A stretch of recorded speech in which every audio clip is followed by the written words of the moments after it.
What if a quiz was hosted by someone who really knows you?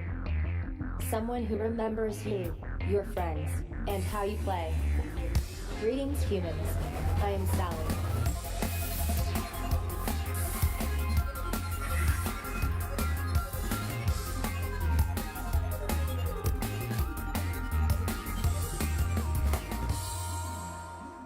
Hey everybody, it's Black and Only here once again at the indie stage here at Twitchcon 2017. I'm joined by Shauna and Martijn, and we're going to talk about some quiz-like things. Martijn, why don't you tell us what your game's all about? Cool, so my name is Martijn. I run a small indie developer called Snapfinger Click. We made a party game, it's a quiz game. It's come out in November for PC, PlayStation 4 and Xbox One.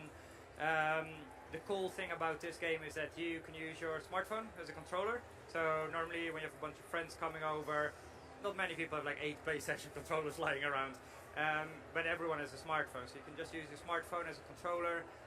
It comes in over 25,000 questions, which makes it the biggest quiz game ever on console and PC. And that also means that it comes with close to 4,000 categories. So it's not just, you know, standard quiz categories like films and music and video games. Now it's quite granular, so it's like first-person shooters and I don't know, jazz music or whatever you like, basically. And basically everything is covered in the game. And then one of the things that we think is really cool is that the game has a specific game mode for Twitch. So we call it live show. And it basically means that you, as a host, play against the viewers, and the viewers are playing against you, so they're trying to beat you. So it's like who has the best, or is the most knowledgeable, or the smartest person in your Twitch channel. So the setup is super simple. So it's basically like, when you get the game, it's like, you just connect it quickly to your account. After that, you don't have to do anything else, and your viewers don't have to do anything else. They don't have to install any plugins or anything like that. They just type their answer in the chat. And how do you deal with delay, like the stream delay you have? So basically, in the game there's a countdown timer, because most quiz shows also have a countdown timer. So it's like, you got 30 seconds to answer this question. And that's how it deals with stream delays, because within 30 seconds there's more than enough time to answer the question. But you can also tweak that as a streamer. So if you're like, I don't know, for me there's more latency or whatever, or you might be playing with people that have like faster streaming setup. You can tweak all of those settings. So you can put it to like 2 minutes to answer if you wanted to. Exactly. And not ideal, but but it's a workaround. It definitely helps, you know. And and it's really cool. It's like, so you play multiple rounds, you get like quiz questions, and then at the end of each round you can see an overview of like all the Twitch IDs of everyone who's in your chat and how they played. And then we make fun of people. Yes, that's the whole point. Mods versus viewers. Let's go. Well, it gets even more awful in the sense that the game is co-hosted by an AI bot called Sally, and Sally as a character, she's based a little bit on like like Siri, Amazon Alexa, the Google Assistant, uses text-to-speech. So she comments on the performance of your viewers. And Sally, as a personality, she's not very impressed with humans. So she really is like, hey, I'm an AI bot. You guys, humans, you've created me. I know everything. So why are you guys still making these silly mistakes? So, which leads to hilarious situations. Like, she makes lots of comments also about like Terminator and some popular sci-fi films. But generally speaking, she's not impressed with humans. So this really means that you end up with this super competitive scenario in your Twitch stream. But it's super awesome. Like, we're live streaming it right now, and it's just so much fun. But a lot of people are like, I've never seen anything like this before. No, I haven't. Really cool. Neither have I. Oh. And speaking of not seeing it, we've actually got some footage lined up in the hopes that you'll be able to talk to us a little bit more about it. Yeah, so cool. Can you talk to us about why a quiz show? How did this idea come to pass, and how do we have what we're seeing on the screen? We're going to see on the screen in a little bit. So I see.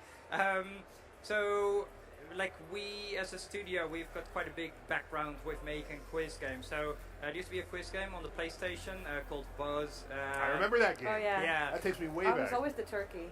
Or the Ooga. Do you remember that one? I remember the turkey more than the other one. Yeah, I used to pick the Napoleon guy. Yes. It's so funny. Yeah. And so the studio that made Buzz, they closed down a few years ago.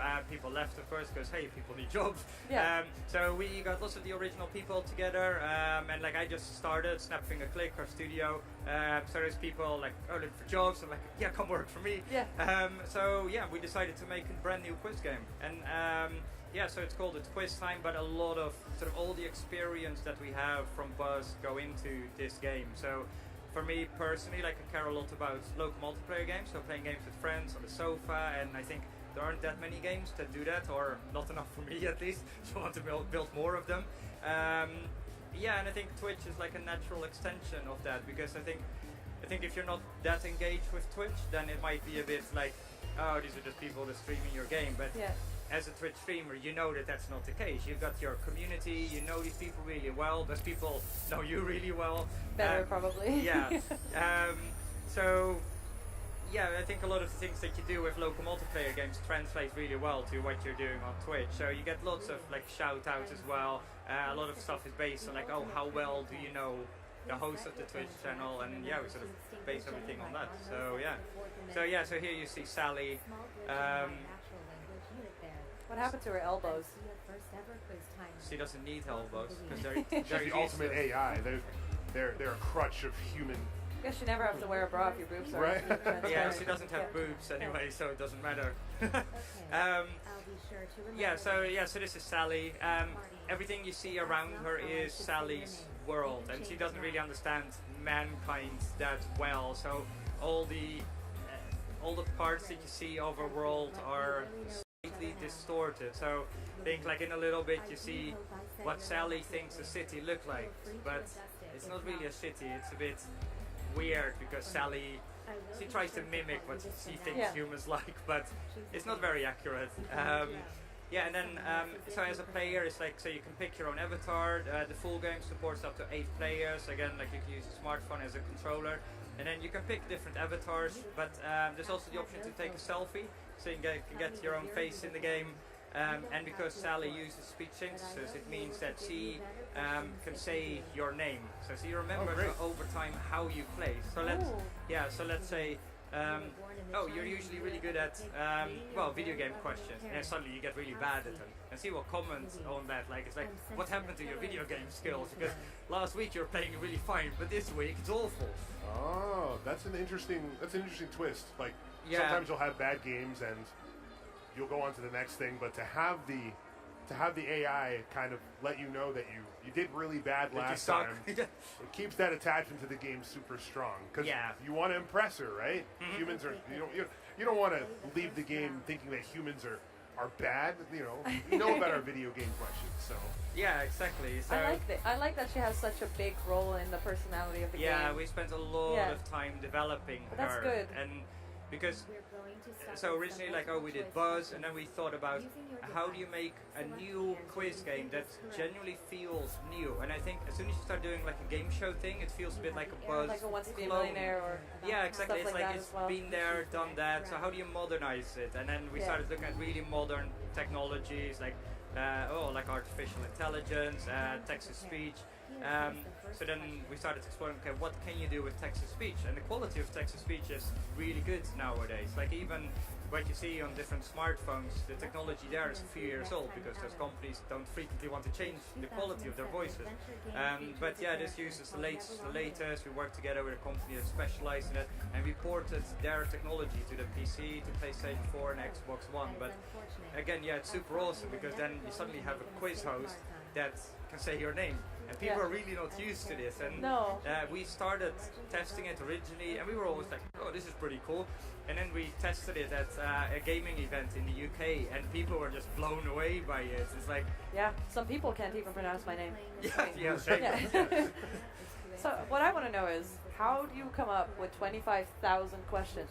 Who makes these? So we have a programmer in our team who's crazy clever. His name is Stuart, so that's my shout out to him. And he works together with our game designer, Joe. She used to be one of the game designers on Buzz as well. And like she loves like quiz shows on TV, obsessed with X Factor and things like that. and they worked together for a very long time on looking at so how were quiz questions generated and what actually from an engineering point of view makes for a good quiz question. So there are lots of subtleties there when you design a quiz game, like for example wrong answers can't be obvious wrong answers, they need to feel like they could be right, and there are lots of subtleties there, but so normally, like, look at Siri or Alexa or the Google Assistant. You can ask questions to it, and then it answers, and it basically knows all those answers because all those answers are held in a database, and they're called knowledge graphs. And what we did, we built a piece of technology that data mines all of those knowledge graphs and maps them against other pieces of technology that knows how popular certain subjects are. That's actually really smart, because I hosted pub quizzes for a while, and sometimes you just come into those kind of things and there's so many cheesy kind of questions that you know everybody's going to know, or you know that nobody's going to know. It's really hard to find a good balance between something being challenging and something being just too hard and not fun anymore. It's really difficult, and now it's all machine driven in a way, and that really helps so much with the question quality. And but it's interesting because it's a machine, so the approach is a little bit on how humans would approach writing quiz questions. So like we learned from Buzz and also looking at other quiz games, like quiz questions are often biased because they're based on the knowledge of the writer. So our system is based on what people genuinely like. But when we started, it's like an obvious downside is that the system is based on what's popular on the internet. So when we started, like when we had like the proper version 1.0 up and running, it generated over 2 million quiz questions. Oh wow! And we were like, what's going on a bit here? Much. So then we started looking at it, and again, it's what's popular on the internet. A lot of things that are popular on the internet aren't very suitable for putting them into a quiz game that you might want to play with your parents, for example. So we trained the system for a very long time, and now we brought the number down to 25,000 sort of the best quiz questions that are in the software. And and that's what's in the game. And then once it comes out, we'll keep expanding on that. So we've got something called event quiz. So whenever there's something big going on, there are quiz packs that the game will provide. Let's say the Super Bowl is going on, or the Oscars, or Comic Con. So you get quiz packs based on that. So it's more looking at different categories instead of just pushing up that number. Because I wanted a calculation where it's like, 25,000 quiz questions. If you'd play the game for 2 hours every single day, then it would take about 20 years to see everything. Oh, wow. And I think it's pretty fair to say that after 20 years you've forgotten what you've seen 20 years ago. So so it's just so much, and then you just want to make sure that the quality is really good. So that's sort of the other part that we're trying to include in the game. That's interesting. So another question about the questions. I play games like Trivial Pursuit where, just like you were saying, once you play the game long enough, you'll know questions that'll come up more often than others, and not everything is completely random. How do you ensure that all the questions that you choose will be fresh enough for people to not have to Google, or they'll have some general idea about how to answer the question? What challenges did you encounter when choosing out these questions? A lot of it is just based on like what's popular, but we have a very clever system running in the background that checks which questions have already been asked, so then it doesn't use them again until after 20 years you might have exhausted every single question that's in the game. But it also balances that, and then over time we look at like how people are playing and sort of tweak that a little bit. So for example, if you're playing with your family, like your parents or something like that, then who's the developer of Super Mario is a completely fair question. You know, like I can imagine my mom being like, is it Nintendo? Maybe it's Sega or something like that. Doesn't really know. My mom would be like, is that the guy with the red hat? Exactly. But if you're playing with friends, that's different. So the game changes all of those things. And one of the things that the game does as well is when you, like I said, like you use a smartphone as a controller, and when you start for the first time, it asks you for some basic information. Like, we just saw that. The birthday and. Exactly. Yeah. So what is your name? Like, how do you want to be addressed? Like he, hers, and what happens then is like you enter your year of birth, and the questions are adjusted to your year of birth. So Good, it's, that's smart. yeah, so it's based on what you know, and then over time, the game gets more personalized. So the game understands you better and always tries to balance it in a way where you always get the best quiz content. But again, a lot of it is based on sort of super new technology that's normally used for completely different applications, but we sort of gathered all of that technology and rebuilt it for different platforms. So on PC it's quite straightforward, but yeah, on PlayStation and Xbox One it's just very complicated. The hardware is completely different than a PC, but yeah, fast forward 18 months of development and we're here. So this is still like an in development version of the game, but it's coming out in November, so that's pretty soon. We're literally in the middle of like fixing all the last remaining bugs, adding a little bit of polish to the game. The stress zone. Yeah, exactly. Is there any way to be like, if you want to make a quiz, or I mean, if you want to play this game and you're like, I want a quiz with just music questions or just sports questions or something, can you do that, or is it always a blend of different subjects? Yeah, most of the times it's a blend of different subjects, but there is an option, we call it just custom game mode. So this is, again, like we learned so much from working on Buzz and the features that people liked the most, and one of the features that was so popular was a feature where you can build your own round playlist. So you have some rounds that are based more on, well, it's just pure knowledge, you know, like what do you know, what don't you know? Trivia. Yeah, but some are more based on, okay, so what do your friends know? Or do you think this friend in your friend circle is going to get this question right, yes or no? So people have their own favorites. Some rounds are really tense, like timers ticking down. But yeah, you can build your own round playlist, and then once we release the game, we're going to keep expanding on that. Like we're super open to community feedback, so we listen a lot to what people are saying. That's something I would like.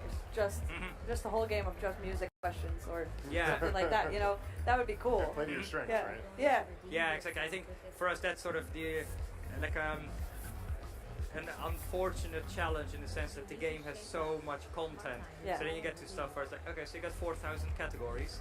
So how do you present that in an easy way to players? And maybe you can do something where people search for keywords on their phone, but it's all a little bit too messy for me right now. So I just want to polish it, and at the same time, realistically, we've got a game to release next month. But then after that, it's like all focus on just adding more features and functionality, and just keep listening to people, you know. Same for like the live shows or the Twitch interactive mode. Yeah, just trying to keep improving on that. I have a question about the inputs and the amount of players. So 8 players. Yeah. That's great. So do you have plans on increasing the amount of players? Because I mean, you can hook up more than one controller. What are your thoughts on that? Is that something that you guys are exploring, or are you going to keep it to 8? Well, we're quite interested in that. So, so the technology for connecting your phone to your console or your PC, like we built ourselves, so we've got a lot of control over that. We learned that it's like, oh, so 8 players, that's good for a group. And then we know that the technology at least easily supports up to 12 players. However, if you go above 12 players, we've learned that people's Wi-Fi routers might not be able to handle all of that. And then we can figure out from someone's router like how many players theoretically would support. But again, I think it's a little bit too messy for user experience, because you could go through Twitch if you want to play with more. Yeah, exactly. Yeah, so on Twitch, if you live stream, we support up to 10,000 concurrent people in the stream. So you can just tell your friends, like, just watch my stream. Yeah, you can come over and watch my stream on your phone. Well, that's possible. Like here at Twitchcon, like we have people who, they see the game and they're just playing, just using the normal Twitch app. And also people who've seen the game and they're just outside grabbing some lunch. And they just join in our stream, and in the chat they're like, oh yeah, I just played your game, I'm waiting for my food now, but they're playing, and it's just awesome. But it makes it so accessible, and that's great. And like I really love Twitch, and like want to find different ways of building like really good Twitch interactive features.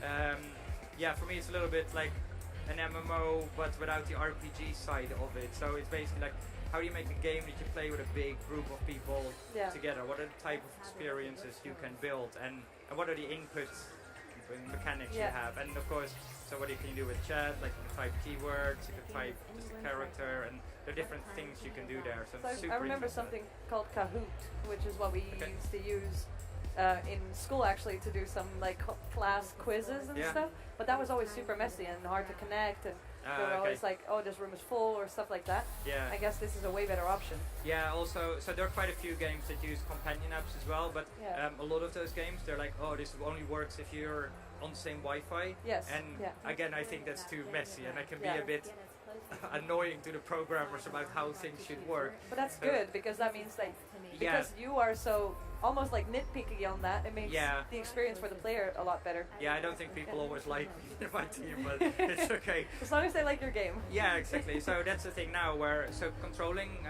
the game through the companion app, so works over Wi-Fi. You don't even need to be on the same Wi-Fi. That still works. Works over 4G. Works over 3G. Yeah, so that's all fine. It's just really seamless. Like in the top left corner, you see the room code. So you just enter the room code, and boom, you're into the game. So it's pretty straightforward. Are you planning on making any sort of audience support for people who can't get into the main slot, or is it queue-based, or I guess is it wait your turn? I'm just trying to see the focus. Sometimes these games like have audience participation. Are you guys just focused on the 8 main competitors for your style of game? As well, so for the sort of the main play with friends mode, that's sort of like, oh, that's just up to 8 players. But let's say I've had this a few times at my house, where it's like, oh, I invite friends over to come and test the game with me, and then it's like, oh, like 4 people come over, and then people are always late. You schedule something with them, so then we're mid playthrough, and then after 20 minutes someone shows up. It's like, oh, can I join? So what we've built is that midway through the game you can still join, and then it takes the average of all the players' scores, and that's your starting score. Oh, So smart. you don't have to wait, because no That one might be likes to actually wait. a smart tactic to win. It's like, I'm just going to show up 20 minutes late because I don't know anything. Yeah, you're And then I'll still have dependent on- points. Yeah. Yeah, and like we use a lot of things that are designed for the phone. So last year we released a party game for the Wii U, and we worked quite a bit with Nintendo on that, and we learned a lot from having a screen that's secret to a player. Yeah. So it's like they're the only one seeing it, and looked at like cool mechanics. So with stuff like this round, for example, see on your phone you get a slider and you guess which year this album was released. Yeah, there are lots of other different cool round mechanics. So there's a round mechanic where you get a subject. So let's say, oh, you get Lord of the Rings, and then you have to start telling your friends everything you know about Lord of the Rings. So what are the keywords? It's like, oh, Gandalf, Tolkien, and then all your friends have keywords from that subject on their phone, and you need to guess them correctly. But usually people get like under so much pressure to answer it correctly, but it's so much fun. Yeah, it's cool. So there are lots of different round types and different scenarios. So it's much more diverse than, oh, you just answer A, B, or C to a question. So Yeah. Great. You mentioned earlier about the AI keeping track of your progress. Are there any other metrics that are being stored in the game so that you can check a record of, your question accuracy or how fast it takes you to answer?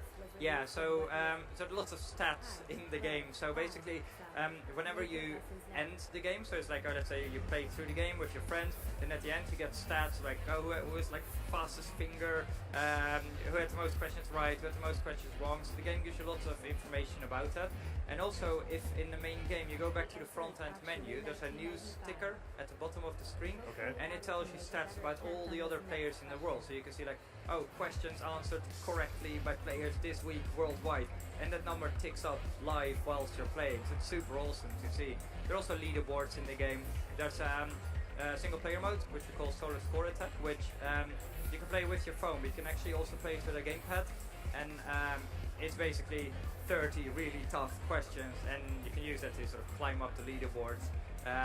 Which we think is super awesome, but like I said, it's pretty tough. Great. They're global leaderboards as well. Global and friends and country leaderboards. Great. Cool. Martine, thank you very much for You're welcome. being on the stage with us and telling us about this quiz show. Thank you. I'm not very good at quiz shows. I'll let you know what I need to educate myself more so I can beat my opponents. But thank you very much. I hope you enjoyed TwitchCon. Yeah, it's and, great. We'll be back here again. Guys, thank you very much for watching. That's it for me on the stage. I hope everybody enjoyed my time here. And thank you, Twitch, for... I did. Did you have fun? I had a lot of fun. Yeah? It was great. I'm doing I gotta one do it more, again. I think. Yeah. But it's not over. We still have another game to talk about. So please stick around. Don't go anywhere. Thanks for watching.